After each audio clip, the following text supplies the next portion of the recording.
Hello दोस्तों, नमस्कार। केम छो, कैसे हैं? स्वस्थ, मस्त और ज़बरदस्त, अपने अपने कामों में व्यस्त। मैं लकी सर आज एक बार फिर से एक ज़बरदस्त टॉपिक लेकर आया हूँ आपके लिए, जिसे सुनकर आप क्लियर हो जाएंगे कि मुझे एमएलएम इंडस्ट्री को क्यों करना चाहिए। आज मैं बात करूँगा एडवेंचर की, रोमांच की। मेरा एक सवाल है कि ज़िंदगी में रोमांच क्यों नहीं है? आप 80-90% लोगों को देखेंगे तो उनकी ज़िंदगी में कोई एडवेंचर ही नहीं है, रोमांच ही नहीं है, कोई उत्साह ही नहीं है। जैसी चल रही है वैसी नीरस ज़िंदगी चल रही है। कभी आपने सोचा है कि ज़िंदगी में रोमांच क्यों नहीं है? तो सबसे पहले बात तो ये है कि आपको ये समझना होगा कि हमें रोमांच मिलता कहाँ से है, किस चीज़ से मिलता है। क्या चुपचाप बिस्तर में पड़े रहने से या फिर चेयर पे बैठे रहने से रोमांच मिलता है? बिल्कुल नहीं मिलता है।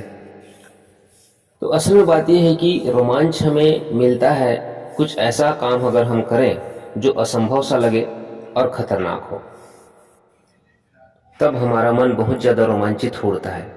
बचपन में याद होगा वो पीपल के पेड़ से तालाब में कूदना, तालाब के पानी में कूदना, है ना? कितना मज़ा आता है। जो गुस्सेल अंकल थे, उनके बगीचे का आम चुरा करके खाना, कितना खतरनाक और कितना रोमांच भरा रहता था। मजा वो आम खाने का नहीं था, मजा था उस खतरनाक काम को करने का। मतलब कि हमें उस काम में ज्यादा रोमांच मिलता है जहां पर कोई खतरा हो, और जितना ज्यादा खतरा उतना ज्यादा रोमांच, उतना ज्यादा एडवेंचर।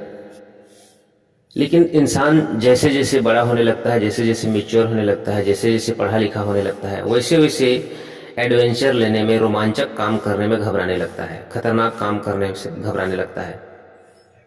तब फिर जिंदगी नीरस होते चली जाती है।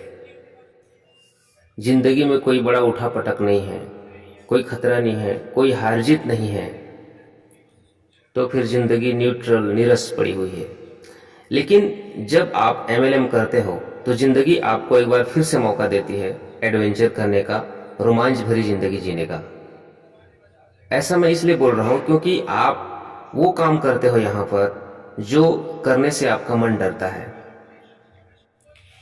आज तक आपने किसी से बात नहीं करी, उससे आपको बात करना है, और वो भी कुछ अलग टॉपिक में बात करना है। किसी अनजान से बात करना है आपको, जो आपसे मिलना नहीं चाहता उससे आप मिलना चाहते हो, जो आपसे समझना नहीं चाहता उसको आप समझाना चाहते हो।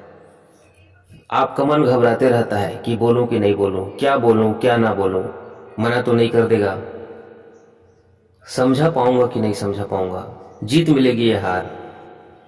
ये सब बातें मन के भीतर चलते रहता है। फिर भी जब आप मिलते हो, बातें करते हो, तो समझ में आता है कि ये उतना भी कठिन काम नहीं था जितना कि हम पहले से सोच रहे थे। और फिर तिगड़मबाजी करके, एन केन प्रकार जैसे भी करके सामने वाले को हम ज्वाइन कराते हैं, तो फिर हमारा जो कॉन्फिडेंस है वो 10 गुना बढ़ जाता है। हमारा मन रोमांचित हो उठता है। और वहीं पर जब ज्वाइन नहीं करा पाते हैं, हार जाते हैं, तो मन जो है ना हमारा हारा हुआ महसूस करता है और निराश हो जाता है। लेकिन इस हार का भी अपना अलग रोमांच है। रोमांच जीत में भी है, रोमांच हार में भी है। पर हम जीत का मीठा स्वाद ही चखना चाहते हैं, हार का कड़वा स्वाद नहीं चखना चाहते। लेकिन यकीन मानिए, करेले का कड़वा स्वाद अगर आपने चखा है, तब उसके बाद मधुरस का जो मीठा स्वाद आपको मिलेगा, उसका मिठास 10 गुना बढ़ जाता है। मतलब कि आपको जीत का ज्यादा रोमांच उठाना है तो हार का स्वाद भी आपको चखना पड़ेगा, कड़वा स्वाद भी चखना पड़ेगा। इसलिए कहना चाहूंगा, जिंदगी में अति रोमांच लाना है तो अपने को करना क्या है, हार हो या जीत काम करते रहना है। हारी हो या जीत फील्ड करते रहना है। कोई हमको समझे चाहे ना समझे, अपने को लोगों को समझाना है, लोगों से मिलते रहना है, तो फिर जिंदगी जो है ना रोमांच से भरपूर हो जाएगी। Last but not the least यही कहना चाहूँगा कि एमएलएम केवल पैसे के लिए नहीं, अगर हम रोमांच के लिए करें तो ज़्यादा मज़ा आएगा, ज़्यादा रोमांच मिलेगा और ज़्यादा बड़ी सफलता मिलेगी। आई होप मेरी बातें आप सारे ग्रेट लीडर्स को समझ में आई होगी।